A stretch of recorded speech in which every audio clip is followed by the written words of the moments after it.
From Lagos, the nation's commercial capital, this is the news at 10. Live from Channels Television. Reporting tonight.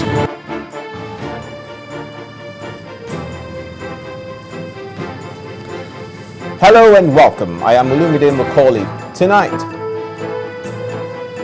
death toll in the twin explosions in Maiduguri, Borno State hits 50. State government mourns victims, promises families compensation.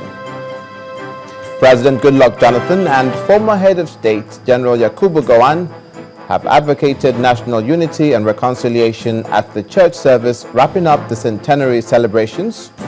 Channels Television maintains broadcast dominance, wins best television station in Africa.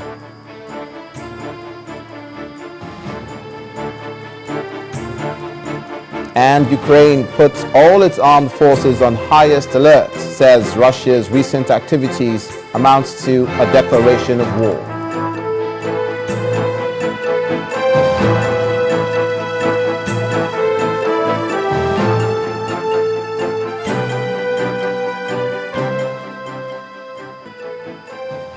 Thank you so much for joining us tonight. We start tonight with the activities marking the Centenary celebrations, which came to an end today with a Thanksgiving service held at the National Christian Center in the Federal Capital Territory, Abuja. Addressing the congregation at the Thanksgiving service, former military head of state General Yakubu Gowon said that the reconciliation that followed the Nigerian Civil War was second to none anywhere in the world, calling on all citizens to go on with one Nigeria. On his part, President Goodluck Jonathan rounded off the celebrations with an article of hope to show more love to Nigerians more than ever before. The president re-echoed the relevance of the celebration, challenging all Nigerians to embrace the opportunities that abound in the country more than the challenges. Our State House correspondent Chukwuma Onekusi has the report.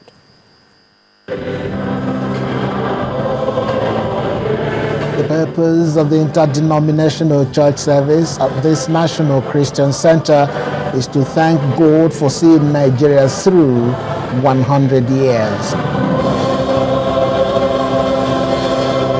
The president and members of the First Family and other well-meaning Nigerians did that with hymns, praise and worship songs as rendered in different forms. The president appreciated all who played a part in the celebration with Nigeria and made this appeal. I see a new Nigeria filled with love. I see a new Nigeria with great determination. I see a new Nigeria with passion for a greater Nigeria. Because this is my article of faith and hope for a brighter future. And our commitment to realizing a united Nigeria and creating a Nigeria that our children will be proud of is what I request from all of us. I appeal to all of us to show love more than ever before to one another, regardless of tribe, religion, or race. Let us show love, even when it hurts most. For our lives will be more fulfilled, giving love to others. He could not end his speech without calling on retired General Yakubu Gowon, who sued for the continued unity of the country. It is only in Nigeria that we were able to end the war with a no victor, with a no vanquished. Yes, and together we embraced one another and decided to go on with one Nigeria. And that made it possible for us to be able to celebrate the centenary today. Retired prelate of the Methodist Church of Nigeria in a sermon kicked against corruption, insecurity in the land, rigging in the 2015 elections. He described Nigeria as God's project, which the enemy cannot stop. I pray every day, who are those founding Boko Haram? Listen to these questions. Where do they get the sophisticated weapons and many vehicles they were using? 11 buses to go and kill human beings, to go and kill our children. How did they come to the borders? There were intercessory prayers for the nation, the president and the executive, the legislature, the church and Nigerian citizens, and of course, these prophetic declarations upon Nigeria. Men and brethren, Nigeria shall not be destroyed. Bloodshed will cease in Nigeria. Nigeria shall go forward.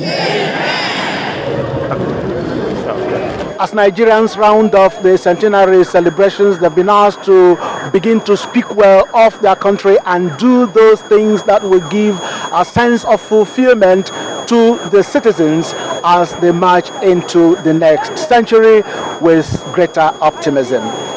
Chukwuma Onwekusi, Channels Television News. From centenary celebrations to the latest information on an unfortunate incident which occurred yesterday in Borno State, where twin bomb explosions ripped through a market near the airport in Maiduguri. Earlier, bodies were arranged in front of a mosque in Mainok town waiting to be buried, while some buildings were still burning. Meanwhile, the death toll in the attack is said to have been over 50 at that point. The Red Cross and hospital sources say many of the victims are children. Maiduguri is the headquarters of a military force fighting the Boko Haram Islamist group, which has stepped up its attacks in the area. No group has yet claimed responsibility for the attack. The blasts were so powerful that buildings were reduced to rubble. The bombs were hitting inside a truck full of wood and inside a salon car. As people tried to rescue victims of the first blast, the second was detonated. At the time of the explosions, many people were crowded in a hall in the area watching football. There was also a wedding taking place nearby. Also concerning security, the government of Borno State is bothered about the frequent terrorist attacks in the state and on the people. With fears over more insurgency activities, the government is warning of an impending shutdown of socio-economic activities in Maiduguri and environs if nothing urgent is done. The Deputy Governor, Umar Zana Mustafa, today asked the villagers to be more vigilant and volunteer information.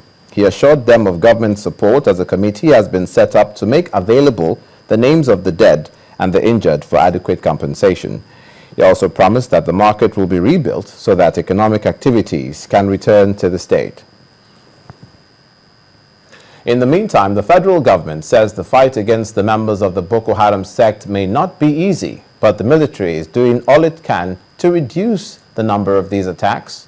Minister of Information, Mr. Labaran Maku, told journalists at an event in Lagos that the military has drawn a battle line with the members of the sect, but that the federal government will need the support of neighboring countries to ensure that terrorists don't use their countries as hideouts.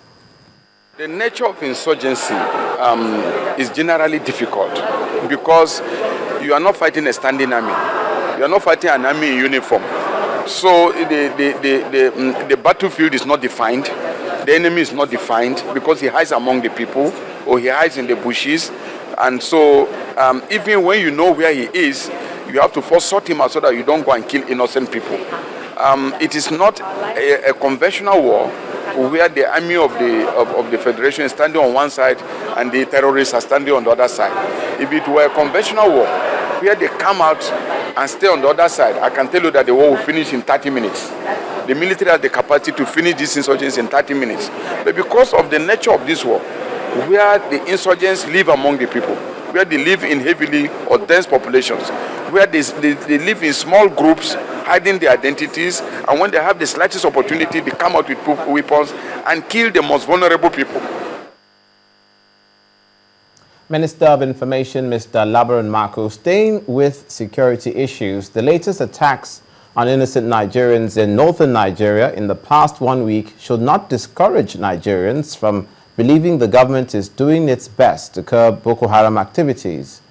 Visiting counselor of the U.S. Department of State, Ambassador Tom Shannon, says progress in the fight should not be measured by the recent menace. Rather, it must continue to be intensified until peace is restored.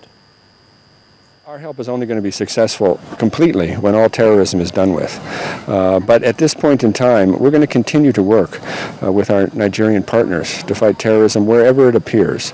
But the attacks of Boko Haram in different parts of Nigeria over the last several days have been horrific. We condemn them and we offer our condolences and sympathies to the many families that have been touched by this awful series of events.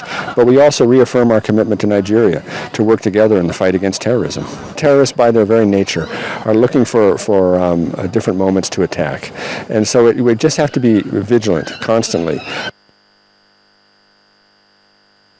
Weeks after a British warship visited Nigeria, an Italian aircraft carrier, Cavour, is in the country's waters. The ship, which arrived alongside 4 support ships, will be used for training men of the Nigerian Navy on maritime and general security operations. Our correspondent Loretta Chiogo reports.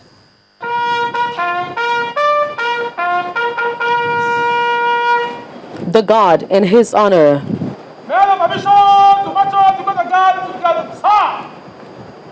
And his pen on paper validates the ship's visit to Nigeria after an exchange of pleasantries.